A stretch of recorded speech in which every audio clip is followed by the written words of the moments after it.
Hey, welcome to another great episode of the Real Deal Podcast. I'm your host, as always, Courtney Harden. Happy Monday. It is the end of January, the last week of January, January 26th, 2026. So 2026 is just rolling along fast already, almost the end of January. But glad to be back with another incredible episode. Got a great guest coming up. It'll be our first time on the show, so I'm excited to get to know her a little bit and dig into her career and things like that. Have a good conversation on some women's basketball and things like that. So, but before we get started, hit my music. Let's get it.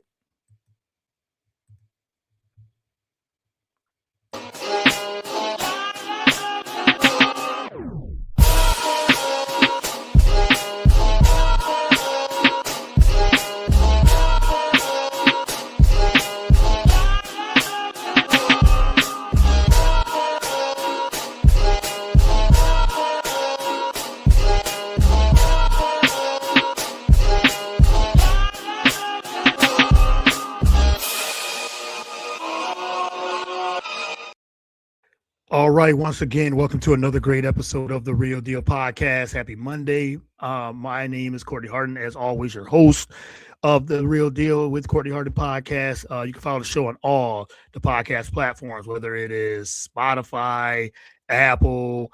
We are also on BS3 Network, BS3 Network YouTube channel, BS3TVLive.com, iHeartRadio, wherever you consume podcasts. We are there, Spreaker as well, and also BS3 Network Roku channel. So check that out. Check out the network, BS3 Network, and download the app, the Roku channel. There's shows for everything. We do sports, cultural shows, cooking, movie and TV review shows there. A little bit of everything. So again, BS3 Network is the network. So let me bring in my guest. I'm very excited to conversate with her, and like I said, talking women's sports, basketball, whatever it is, whatever we're gonna get into. I'm excited to have her on. Amanda Hoye is a e-commerce merchandising, also podcast host and content creator of Hoops and Healing podcast. Check that out. She's the creator and host of that. It's a podcast and content platform celebrating women's basketball, wellness, and culture as well. So Amanda, welcome to the show. Really appreciate it. Thank you so much. I'm very excited to chat with you. Thanks for having me. Yes, I'm very excited to have you on. I was glad that we connected. We were talking. We was having almost a podcast conversation before we recorded. We're just talking about Unrivaled, and it's coming here in Philadelphia. And you said you're going. I'm going as well. It's gonna be fun. I know you do a lot of, like I said, with women's sports, women's basketball, and media on your podcast. So I really appreciate the time and excited to chat with you. Yeah, I'm super excited for Unrivaled, and yeah, let's get into it. Yeah, let's get right into it. Yes. Let me I always ask my first time guests on the show, same question I always ask them. Who is Amanda Hoye, and how did you get into sports, the love of sports, and things like that? Just a background of just a little background of yourself. Yeah, definitely. So born and raised in the suburbs just outside Chicago. So never claim that I'm from Chicago because Chicago people get really upset. So I'm definitely a suburb girl. You still Chicagoan right outside there. Yeah, because it's like when I travel, I'm not going to say the name of my suburb. No one's heard. I'm just going to say Chicago. Right. But after college, I did move to the city and have lived there for 10 years now. So a little bit, grandfathered in. But yeah, born and raised just outside Chicago. And I've been an athlete all my life. So I played every different sport growing up, but basketball was definitely the one that always stood out to me. So I started playing first when I was 5 years old at my local YMCA. And then I played all the way through college at the Division III level. So yeah, always been a big sports person. Always loved playing sports. And then after college, though, sports weren't part of my life anymore. You stop playing after school, and then you kind of get into the real world.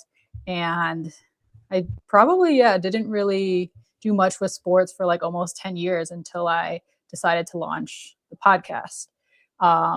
I really just decided, like, what are my passions? What do I want to do? And sports were just always, in the back of my mind. So that's when I launched my podcast. I think it also came with the rise of women's sports too that we saw in 2023, right? Just unprecedented attention on women's sports, women's basketball particularly, definitely inspired me to kind of launch the podcast and jump back in to a life in sports again. Yeah, I always love hearing the story of how whoever I am having conversations with or interviewing on the show. I just love to hear their background. And as you said, you played Division III, so you've definitely collegiate athlete. What would you say was like one of your best moments when you were playing college basketball? I think just the experience of traveling with my team and just getting to play at the next level. So I think that was just a really cool experience. I know a lot of people don't get the opportunity to play after middle school or high school. So just really grateful for the opportunity. Yeah, I think that as you said, just being on a team, I'm sure the camaraderie, the just being able to just being able to, like I said, be with teammates and things like that, and just developing that connection and coming together as a team. I'm sure that was like some of the biggest things coming out of that experience.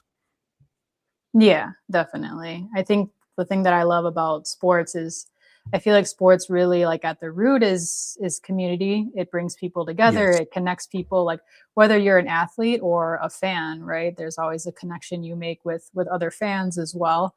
So that part about sports has always been near and dear to my heart. It's just, the community aspect of sports for sure. Yeah, community is definitely important. I think it's important, even like what you do now with the podcast. We'll get into the podcast in a minute.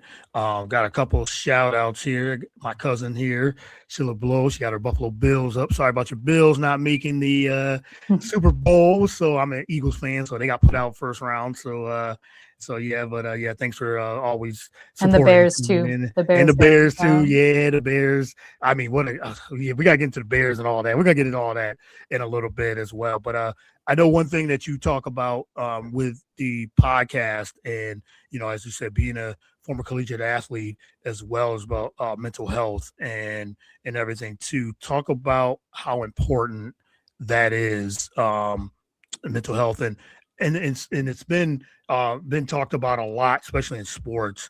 People, just not even sports, just in life in general. But talk about how important mental health is to you, coming from playing college basketball and now into the podcasting as well.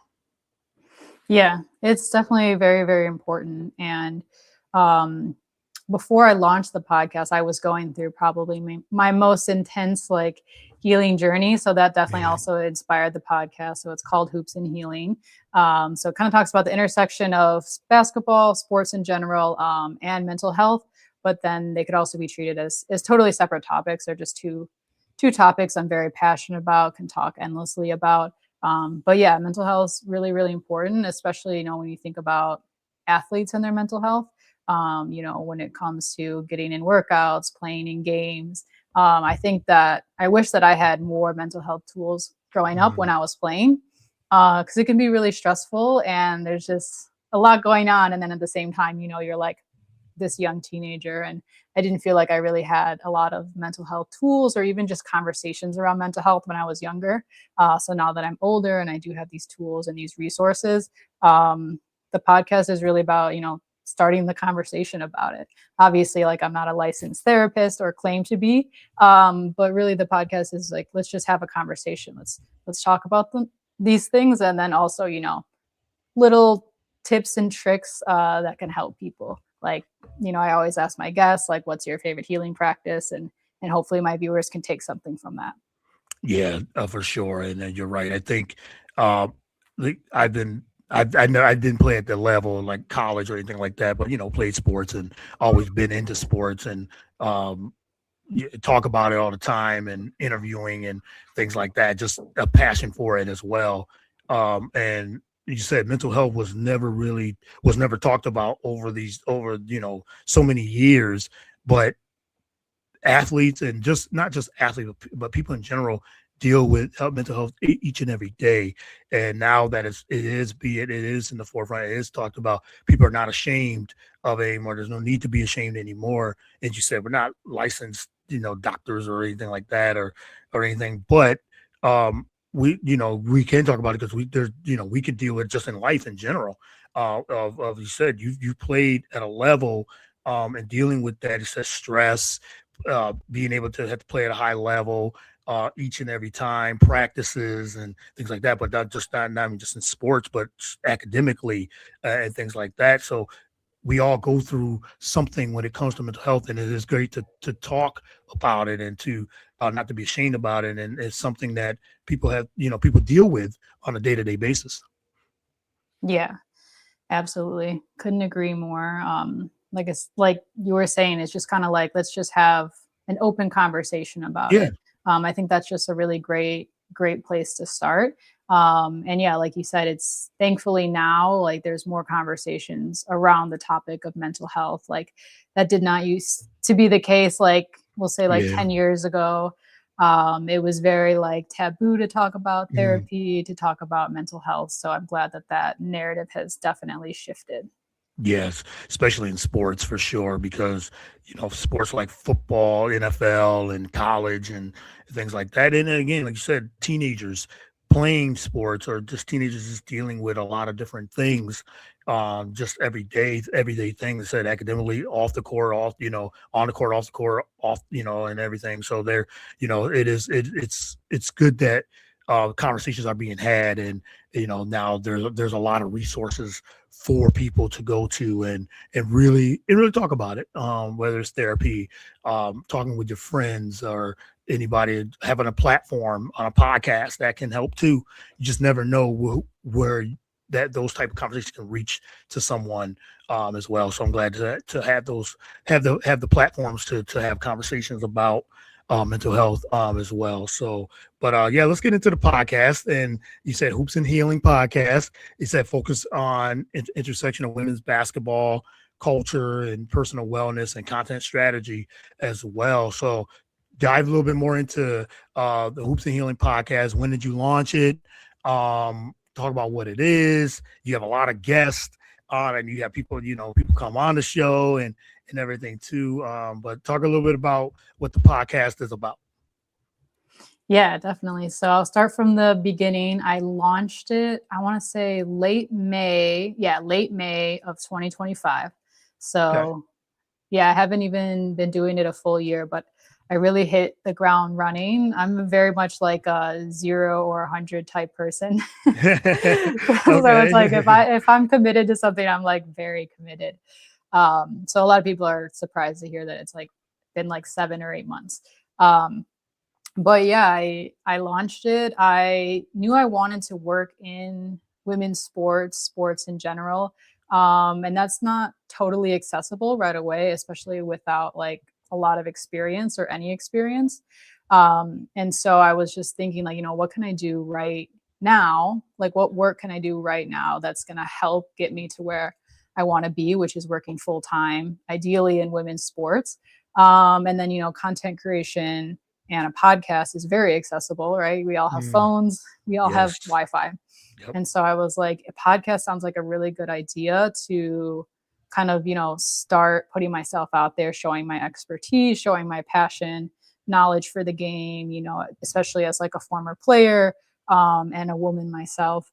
Just knowing that there really is not a lot of women or people of color hosting podcasts. Yeah. So yeah, that was definitely a big motivation. And yeah, the podcast, obviously, you can tell from the name, it's pretty straightforward, basketball and mental health. I would say it's primarily women's basketball because that's just where my heart is. But I do discuss the NBA, men's sports as well. I'm a big Steph Curry fan. So I Me do too. talk about him. Yep. I do talk about him. Probably like an 80-20 rule. I like to say like 80% women's sports. I think like I definitely market it that way. And that's how people, kind of recognize my content as like women's sports focused. And then again, yeah, the mental health side, just tying the two together, sports and mental health. And then sometimes totally separate, unrelated, like let's just talk sports or let's just talk mental health.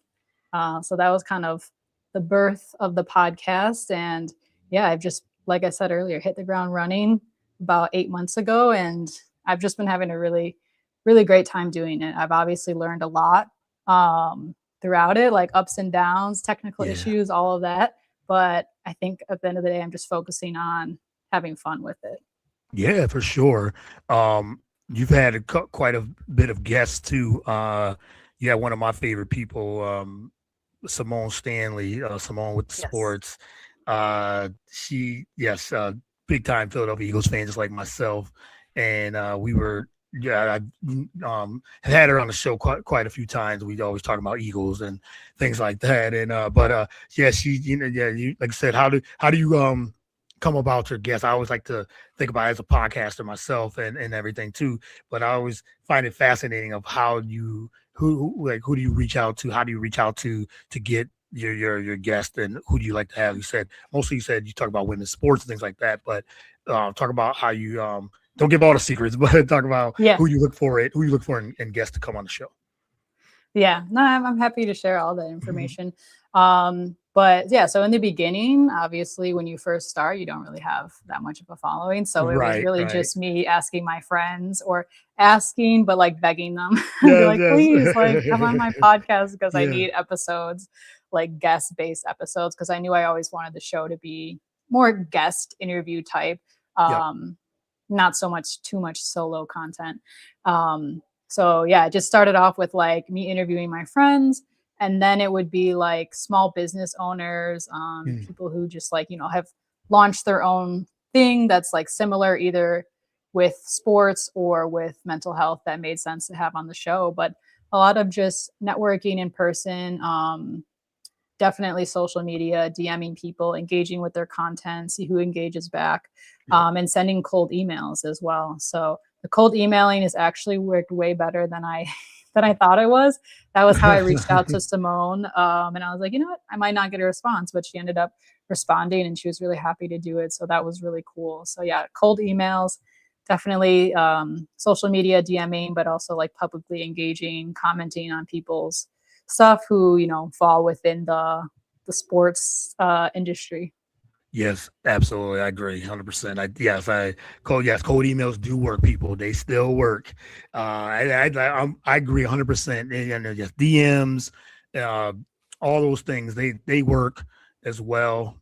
Just reaching out, DM maybe in the comments of some of a post and things like that. But emails, and I think LinkedIn is another sneaky one that works. So yeah, DMs or emails are more, they're for one more professional, but not even just that. But they definitely, I know people don't like to email much anymore, but you can really because people still check their emails and people still have an email. So yeah, I like that as well. Or you might say might be someone at a business thing or something like that, a convention or something. Yeah, that works too, a media thing, but emails are totally it for sure.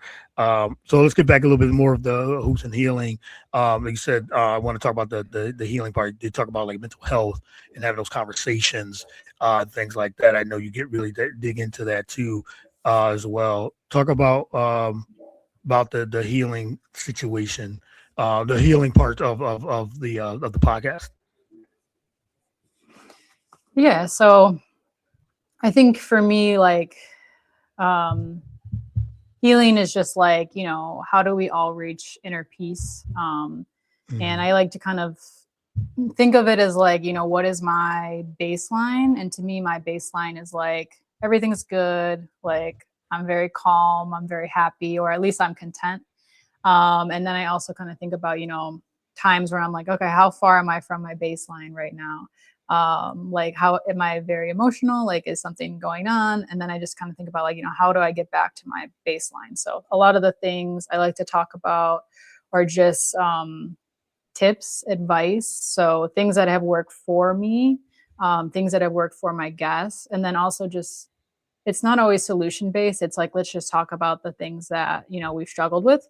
and just have a conversation without necessarily, trying to come up with a solution. Because I think that is healing in itself, is like, let's just have open conversations and talk about this, because someone listening might be going through something similar, and it might just help them to hear other people talking about it. Even if, like, again, like I said, we don't have all the answers. We're just simply, starting the conversation. So I think it ties really well with, specifically a podcast, again, is like my base of the brand. Obviously, I create a lot of content on TikTok, but just knowing that, like, that content kind of comes from the base of the podcast. Yeah, for sure. And like I said, the healing part, mental health, all those things kind of coincide with everything that athletes and like I said, just in general on life. There's always a difference. Like you said, you go through things and you heal from them as well. So I think it's yeah, like you said, it's very important. Very, like you said, you have the platform, the conversation. I enjoy the podcast. I, like I said, I listen to even when we connected. I always like to listen to different podcasts, new podcasts, and yours came up. The algorithm of Instagram comes up, and I said, "Oh, I like this Hoops and Healing. Okay, I want to check this out." And that's when I said, reached out to you, and here we are for sure. We're gonna definitely talk some. I got to talk some WNBA and what's going on with CBA. I want to get your take on that. We're gonna have a season and all that too. But let's talk about the growth of women's sports. You definitely hit on that. You said you really are, you said, a women in sports for sure, but just more of the growth of it over the last, you said, 5-6 years. Talk about that, the growth and what it's been, just seeing it and seeing the trajectory keep going up and up, not just in basketball, but in volleyball and all women's sports, track and field and everything. To talk about the growth of what you've seen in women in sports, in women's sports and media.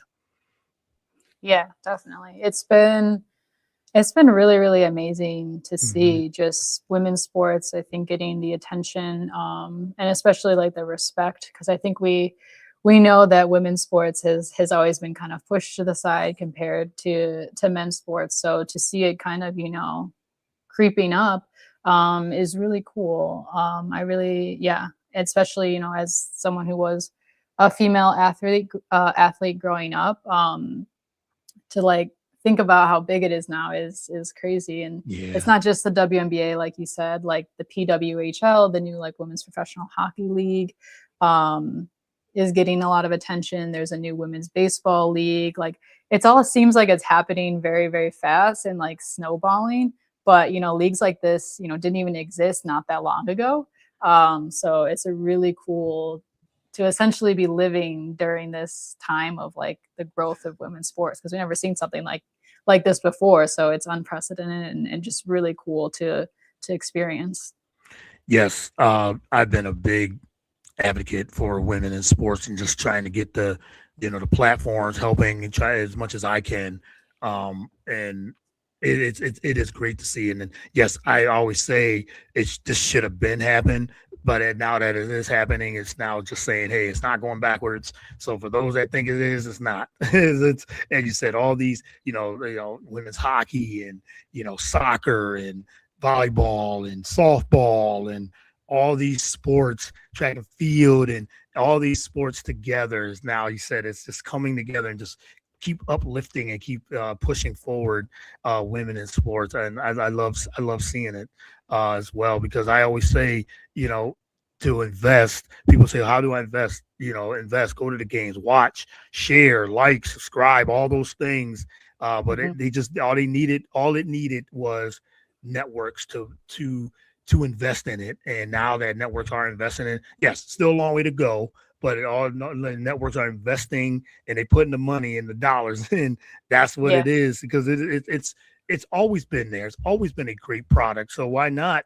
You just needed they just needed someone to invest, networks and things to invest in. Now that we're getting that, social media, that's a big been a big boom for it too. So it's great to see. It's amazing to see, and I'm a fan, advocate, whatever. Yes, I'm I love seeing it. Definitely. And then you said women it's competition too. So like, yes, that's what we need. Like people love competition, so it's just go in there and really support it. So I'm glad it's being supported the way it is, and continue to, people continue to keep supporting it.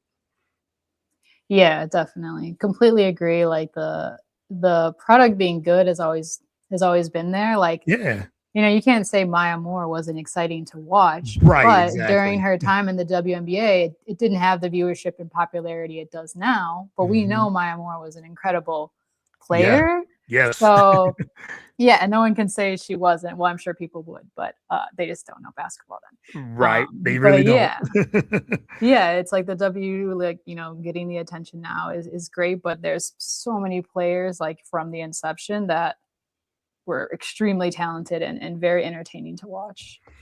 I mean, so many. I mean, if you're gonna just talk about, they said the W, you got your Cynthia Coopers and Cheryl Swoops and Lisa Leslie's and Sue Birds and Diane Taurasi's, and I mean the list goes on. Tamika Catchings. I mean, the list goes on and on and on. Candace Parker. I mean, I would just keep going. Just stars on top of stars. Just dominant. Maya Moore, as you said, just dominant and just great players, Hall of Famers, for sure. And then if you like said go even back even further, like with other sports like Serena Williams and the Mia Hamm, like yes, I mean just Yeah. Venus Williams, and even today, the players of today, the athletes of today, it's incredible. It's incredible to see.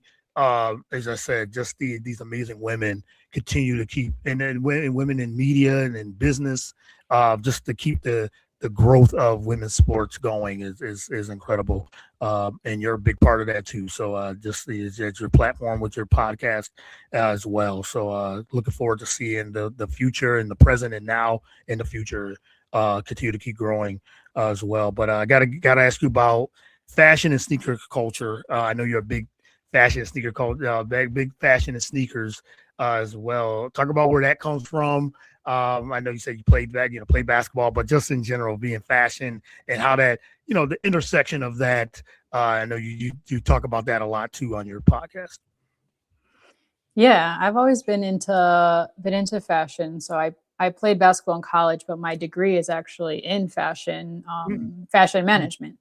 right. So yeah, I've always just, loved the idea of like styling, putting outfits together. And I also really love tying that my passion for fashion with sports. So like my style is very sporty. And so I love just kind of tying those two worlds together.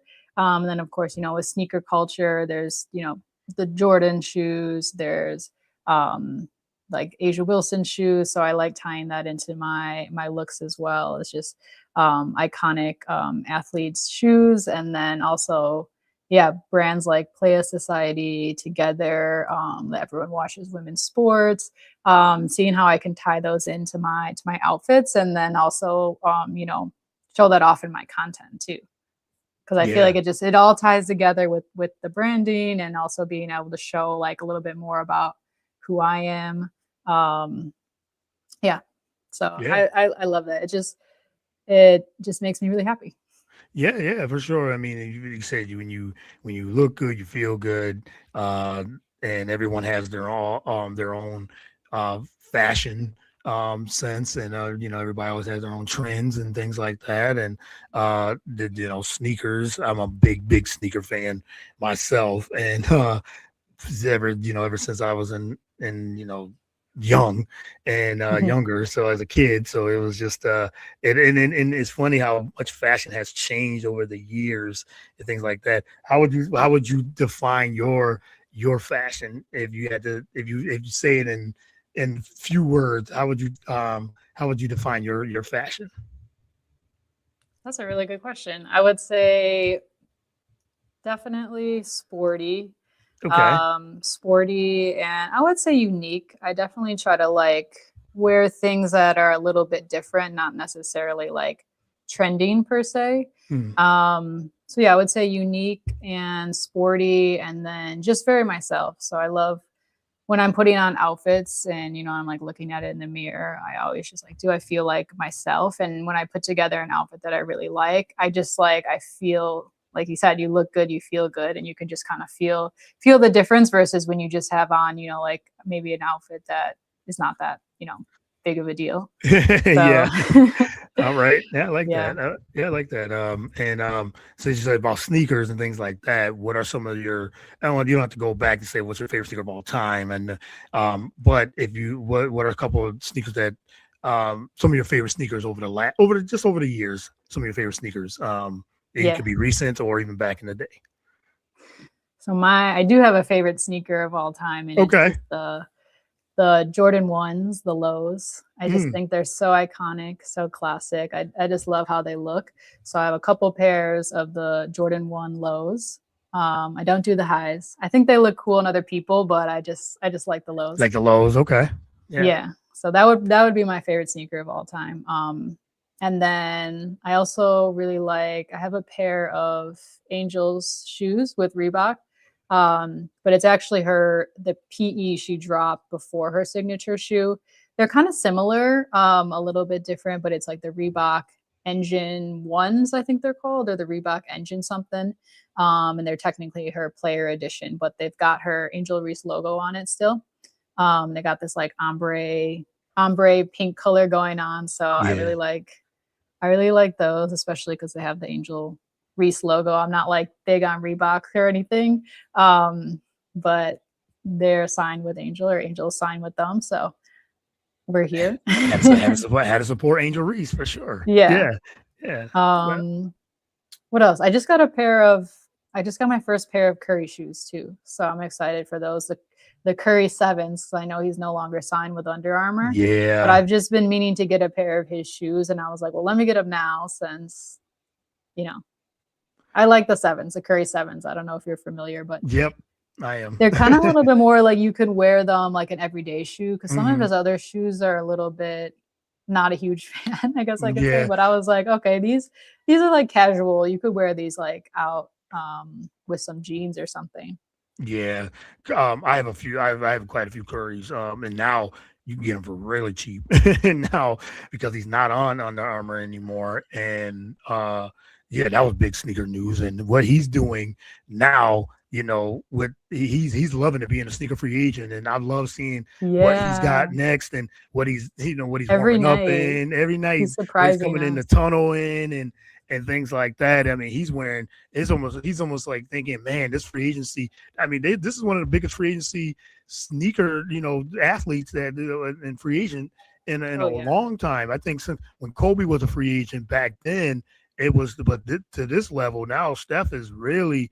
I mean, he's pulling out all the stuff. He's pulling out yeah, things that we haven't seen and everything too. I mean, he's put out everything. So I yeah, mean, he's relishing in this. He's loving it. This yeah. is a I big could big tell. story. Yes, it's a Yeah, big story. he's having a great time. It'll be interesting to see where he lands, and I'm sure I'll get another pair with whoever he signs with. Right, So right. I mean, yeah, he's going from Kobe's to Jordans to Sabrina's, couple of Sabrina's. Sabrina. He's had the Asia Wilsons. He's played in a lot of different. He's played in Sabrina's a couple of times, and he's done. And what he's doing, I mean, he's had the Candace Parkers. He went back and got the Candace Parkers from back in the Yeah. day, Or and some old school Shaq Shaq's, yeah, shoes. yeah, he's done a little bit of yeah, he had the Shaq Gnosis, yeah, he did, he's done he's doing a lot of different. I know he had the That On Kyries, running brand. yeah, he had On. that, yeah, yes, Yeah. he had the Kyries. I mean, he went in, and so he's definitely the respect for the sneaker culture on top of what he's just bringing out. Like I know people have probably sent him things, and I mean he said he had the Kyrie's on. He even asked Mhm. Kyrie, "Hey, I know you haven't played this year because you're injured. Can I debut your new sneaker?" And that's just a mutual respect thing. I mean, yeah, Yeah. it's been a lot of fun watching, and like I said, he's loving it, and the support he does for women. He's playing in with women's sneaker culture and things like that. Yeah. That's huge. Yeah, I think it's great when the NBA players like there's been a trend where they're just wearing more WNBA players shoes, which is Hmm. cool because again, that was not happening like 10 years ago. But Right. yeah, a lot of people wearing the Sabrinas, a couple of them wearing Asia shoes. I think that's really cool and shows that like mutual sign of respect. What Yes. are some of your favorite sneakers? I want to know, since you said you're a big sneakerhead. Yeah, my favorite sneaker of all time. I do have one. I got two actually. You can't go wrong with the ones. I love the ones. Um, for sure, Jordan ones. But my favorite sneaker of all time is the Jordan 11s, the Breads. Those are my. I had them in high school. Yeah, I might be a little older than you are, but I had them in high school, and I got to get a pair now. I got to get another pair. But sneakers sometimes they can be very expensive. I don't spend a lot on sneakers anymore, yeah, like I used to. But it can you get out of know, hand quickly. yeah, they definitely can. But that whole line, the Concords, the Breads, the Space Jams, all of them, those are my favorites Yeah, of all time. And also the Jordan sixes, Breads. Those are. I know they've been ready to release them. I think Valentine's Day. They got another iteration of them. Jordan sixes coming out. I think in February. So, but those are nice. my two favorite sneakers of all time. I'm on the hunt for the Griffey ones now. With the black and green. I'm looking forward to. I Yeah, want those. I just saw. I think Foot Locker and them. They got them now.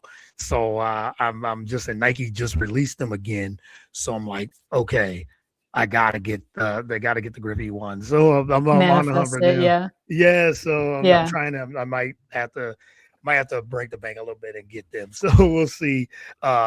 What I can. I've been seeing them online. So they just re-released them. So looking forward to getting yeah. them. But those are some of my favorite sneakers of all time. So, I but like the fours too.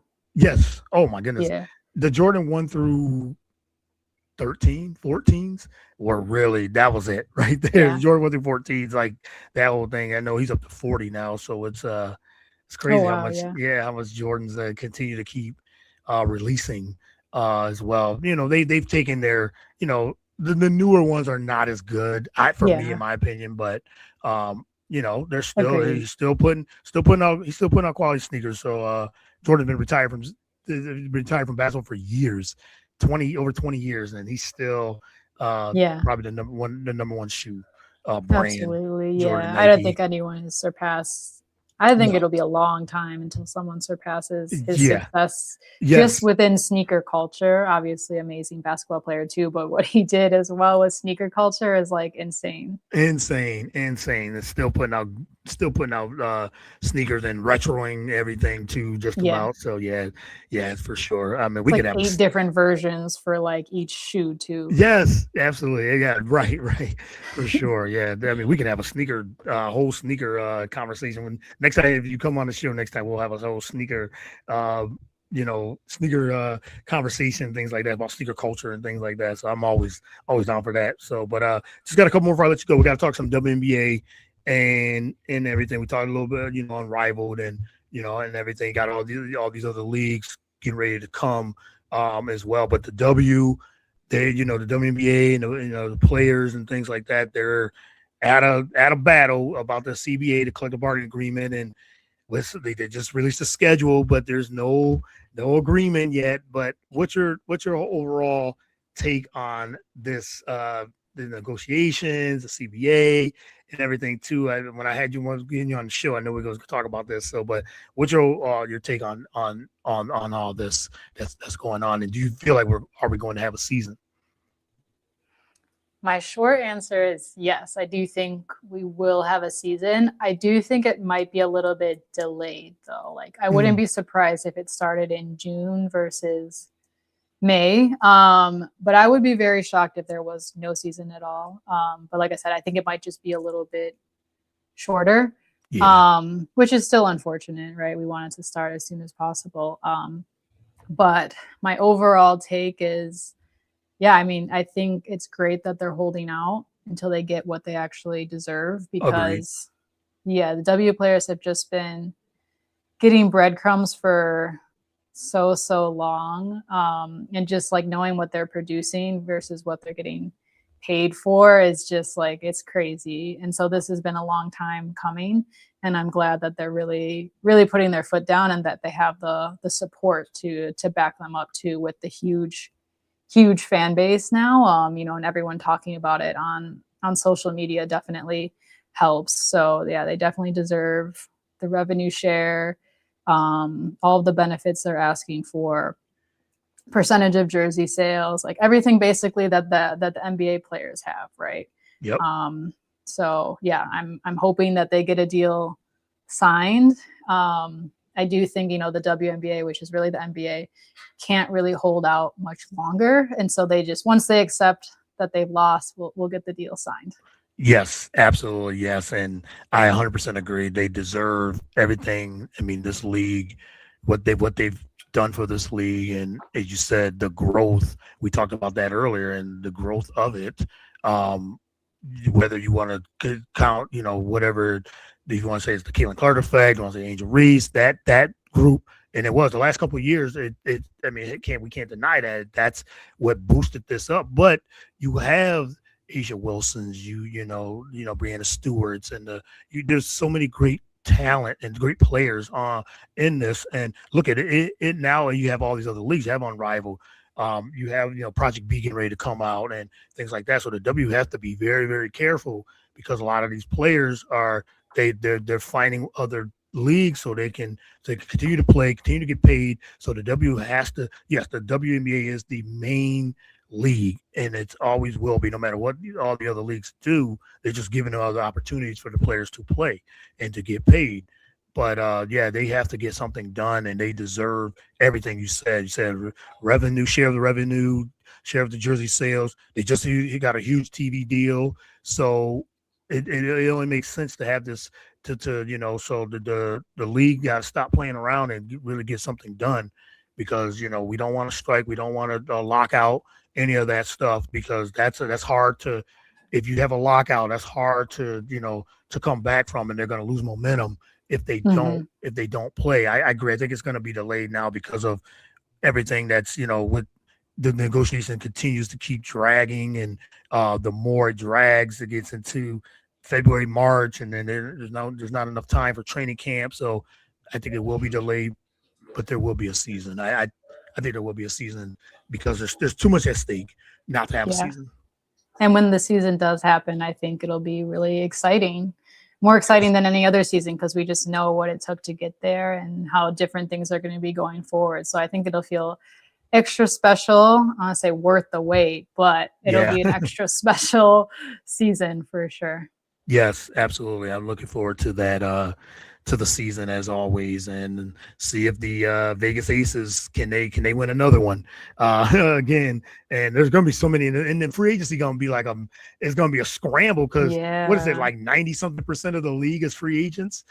So it's everyone but 2 players and the rookies. Yeah. Like anyone, so probably about 90%, because that would probably take care of the rookies, and then there's like only 2 veteran players that don't have the free agency. So yeah, honestly, like when you say Aces, I'm like, I'm sure Asia won't leave, but it's possible like all these teams could be completely different. I don't know like how easy or like difficult it is to keep the team somewhat the same, or if it's just going to be like a madhouse. Like everyone is just completely on a different team. Like Asia might not have her normal team, or at least the team that won recently. So I'll be interested to see how crazy that gets. Free agency is going to be a mad dash. It's going to, as soon as they sign the deal and they get all the dates coming up, with free agency and all these other major dates, the draft, you got the expansion draft. You got 2 new teams coming as well, expansion teams, Toronto and Portland. So they got to get this ball rolling, because who's going to be on those teams? Golden State Valkyries had a very successful season this past year. So they got to really get this rolling. So there's a lot happening. Is Angel Reese, like she was upset? You talk about her. She was upset with how Chicago Sky, and we still got her for one more year, though. Yeah, 1 year. She's trapped. So but what happens there? Caitlin Clark coming back off an injury, and Indiana was so close getting to the finals. So how is that going to work? How is that going to transpire? And things like that. I mean, there's so many storylines happening that will be happening as well. So I'm looking forward to this upcoming season. Just one more before media. Okay. I was just gonna say, social media is gonna be crazy when they are finally able to do it. Like I feel like every time we open the app, it's gonna be like insane. Yeah, it's always insane. It's going to be even more insane as well, for sure. That's a good point as well. So the last one, I wanted to get into your background in commerce and operations, e-commerce and operations. Talk a little bit about that, that your corporate skill set and how that all came about and how you manage that as well. Yeah, so that would be my day job, like my 9 to 5. I kind of just landed into that specific role. I got a role at like a client agency type of company, doing like e-commerce operations work, for clients to, help them sell their products on Amazon, basically, because they didn't know how to like sell their products on Amazon. So they hired our agency. So that was kind of one of my first roles outside of college. And then I just stayed within like the e-commerce merchandising, marketing, operations, segment, I would say. Yeah, for it's been about like 8 or 9 years now.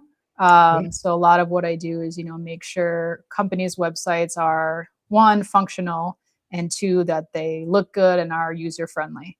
So yeah, just I've helped various different brands across many different industries. Um, but yeah, essentially that's a short description of what I do. So that would be my 9 to 5. Okay, yeah. When just doing background, just some research, I should say, just and talked about your e-commerce, and I knew that was like your you said your 9 to 5, and now you use that as your marketing too. I'm sure for your Oh for yeah. your own for your own show too.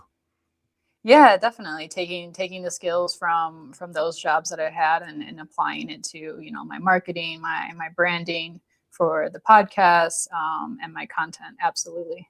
Yeah, so you're managing, like you said, marketing, producing for the content and the podcast. So kind of it goes hand in hand. Just like you played basketball and that could and now you have the podcast for the last 8 months and so coming up on a year on the podcast. So looking forward to seeing what's up next for you and everything. So, but Amanda, it's been a pleasure having you on, talking with you, and like I said, we could have done so many different segments of gotten even more extensive. I think when the when before it starts, I always do like a preview show usually, and I would love to have you back on Yeah, around that time, and even March Madness and the W and all that. So I would love to have you on there. It's part of my rotation, and I like I said, I do a preview.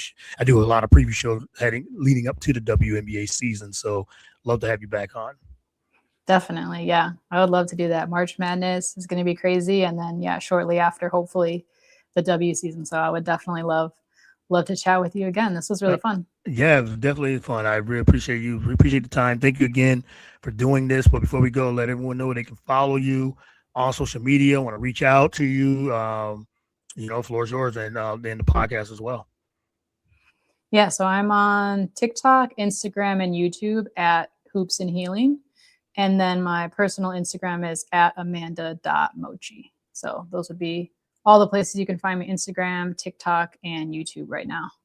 So follow Amanda on all those platforms. Like I said, like, subscribe. Those are the easy things. Like, subscribe, share, listen, all those things. It doesn't that's it, to support podcasting. That's the things to do. Like, subscribe, and share and listen and watch, and that goes a long way. So I really appreciate it. But I really appreciate your time, and thank you again. And hopefully to have you back on in the next few months when March Madness and WNBA begins as well.